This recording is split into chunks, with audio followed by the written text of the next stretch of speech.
penculikan yang dilakukan kepada aktivis pro-demokrasi. Setelah tim Mawar dibentuk, mereka pun langsung 9 nama yang diprioritaskan untuk ditangkap. Hukuman penjaranya juga dikurangi. Halo semuanya, tanggal 14 Februari 2024 kemarin bertepatan dengan Hari Valentine, kita sudah melaksanakan Pesta Demokrasi Indonesia, yaitu pemilu. Dan saat ini sedang dilakukan rekap perhitungan manual oleh KPU untuk menentukan siapa yang akan menjadi anggota DPR, DPD, dan Presiden Republik Indonesia. Siapapun yang menang nantinya, kita doakan saja semoga bisa membawa Indonesia menjadi negara yang lebih baik dan lebih maju dalam segala aspek. Terlepas dari semua hal yang menjadi hiruk-pikuk pada pesta demokrasi tersebut. Semua sudah pada nyoblos kan ya? Nggak ada yang golput kan? Like dong yang sudah memberikan suaranya untuk kemajuan bangsa kita. Nah, dalam pemilu kali ini ada hal yang menarik perhatian aku nih. Ada sebuah statement yang ditujukan kepada salah satu capres, yaitu pelanggaran HAM berat yang pernah beliau lakukan pada tahun 1998. Bahkan peristiwa tersebut menjadi catatan kelam bagi negara kita tercinta. Walaupun sebenarnya statement ini ternyata selalu dikeluarkan setiap pemilu ketika beliau mencalonkan diri sebagai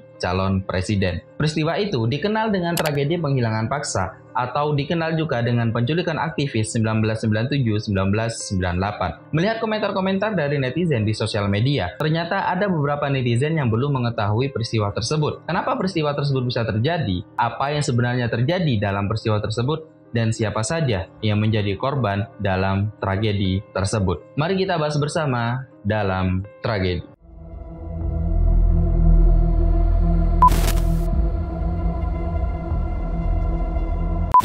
Oke, disclaimer dulu, pembahasan ini murni berasal dari riset kecil-kecilan yang aku lakukan di internet dan tidak bermaksud menyerang atau memojokkan siapapun. Pembahasan ini murni hanya untuk pengetahuan saja. Semua hal yang ada dalam pembahasan ini bisa dicari dan ditemukan di internet. Jadi, kalau ada yang kurang atau ada yang salah dalam pembahasan ini, silahkan langsung dikoreksi di kolom komentar. Oke, masuk ke pembahasan. Seperti yang kita ketahui, selain krisis moneter, pada tahun 1998 di Indonesia pernah terjadi beberapa peristiwa. Salah satunya adalah tragedi penghilangan paksa atau penculikan aktivis 1997-1998. Peristiwa tersebut merupakan sebuah penculikan yang dilakukan kepada aktivis pro-demokrasi yang terjadi antara tahun 1997 sampai tahun 1998. Menjelang pemilihan presiden atau pilpres untuk periode 1998 sampai 2003. Pada saat itu, terdapat agenda politik besar yang sedang disiapkan, yaitu pemilihan umum atau biasa kita kenal dengan sebutan pemilu dan sidang umum atau SU yang dilakukan oleh Majelis Permusyawaratan Rakyat atau MPR pada Maret 1998. Hal tersebut dilakukan untuk memilih presiden dan wakil presiden Republik Indonesia. Menurut Wikipedia, peristiwa penculikan tersebut terjadi dalam 3 tahap yang berbeda. Yang pertama, terjadi pada saat sebelum pemilu legislatif Indonesia pada Mei 1998. Yang kedua, terjadi saat 2 bulan sebelum sidang Majelis Permusyawaratan Rakyat pada Maret 1998. Dan yang terakhir, pada periode sebelum pengunduran diri Presiden kedua Indonesia, Jenderal Besar TNI Purnawirawan Soeharto pada 21 Mei 1998. Menurut Komisi untuk Orang Hilang dan Korban Tindak Kekerasan atau Kontras, selama periode tersebut yaitu tahun 1997 sampai tahun 1998, dilaporkan ada 23 orang yang telah diculik. Dari kasus penculikan itu, 1 orang ditemukan meninggal.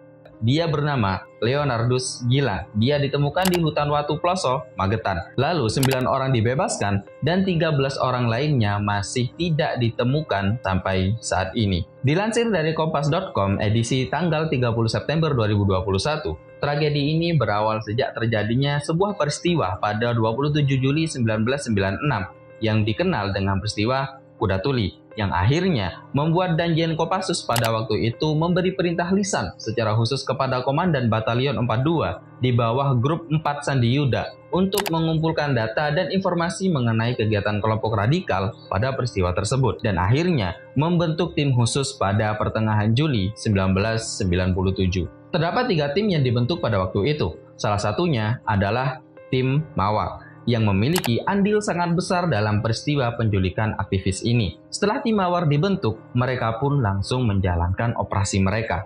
Tim Mawar memiliki tugas untuk mendeteksi kelompok radikal, pelaku kerusuhan, dan teror, Menurut Kumparan News edisi 12 Januari 2023, kala itu tim Mawar sedang menyusun rencana penangkapan terhadap sejumlah aktivis yang diduga terlibat dalam peristiwa ledakan bom yang terjadi di Rusun Tanah Tinggi pada 18 Januari 1998. Nah, pada saat itu, mereka mendapatkan data dari intel mereka kalau ada 9 nama yang diprioritaskan untuk ditangkap. Selain itu, tim Mawar juga telah menyiapkan tempat penyekapan sekaligus menjadi markas tim Mawar yang berada di Pos Komando Taktis atau Poskotis di markas Kopassus yang terletak di Cijantung, Jakarta, yang terdiri dari ruangan rapat, ruang interogasi, dan 6 sel. Menurut Wikipedia, ke-9 aktivis tersebut diculik pada waktu dan tempat yang berbeda-beda. Ke-9 aktivis tersebut adalah Desmond Junaidi Mahesa. Dia diculik waktu berada di Lembaga Bantuan Hukum Nusantara pada 4 Februari 1998.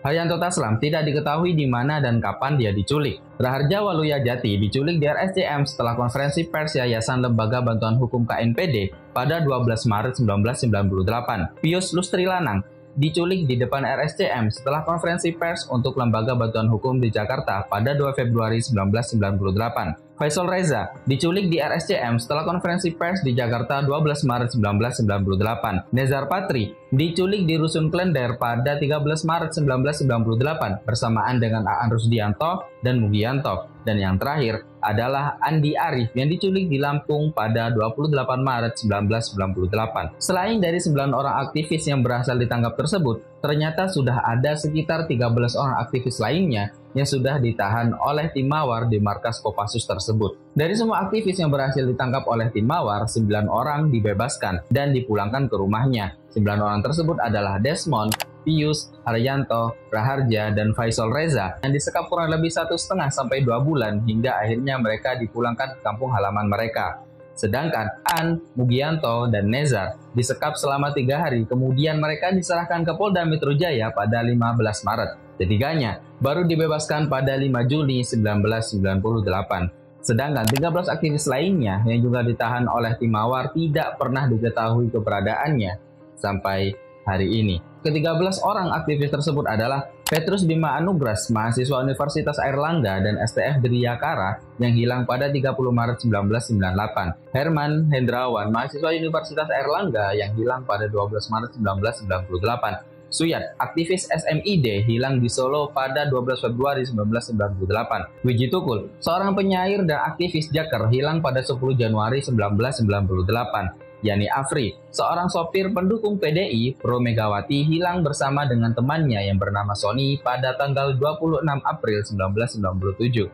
Dedi Hamdun, seorang pengusaha dan aktif dalam kampanye P3 dan Mega Bintang 1997, hilang pada 29 Mei 1997. Nova Al-Katiri, aktivis P3, hilang pada 29 Mei 1997. Ismail, hilang pada 29 Mei 1997. Ucok Munandar Siahaan, mahasiswa diculik saat kerusuhan pada tanggal 14 Mei 1998. Hendra Hambali, seorang pelajar SMA, hilang di Glodok pada 15 Mei 1998. Yadin Muhyiddin, siswa sekolah pelayaran, hilang pada 14 Mei 1998. Dan yang terakhir, Abdul Nasr, seorang kontraktor, hilang selama kerusuhan pada 14 Mei 1998. Jadi, ke-13 orang ini dinyatakan hilang dan sampai saat ini masih tidak diketahui bagaimana nasib mereka.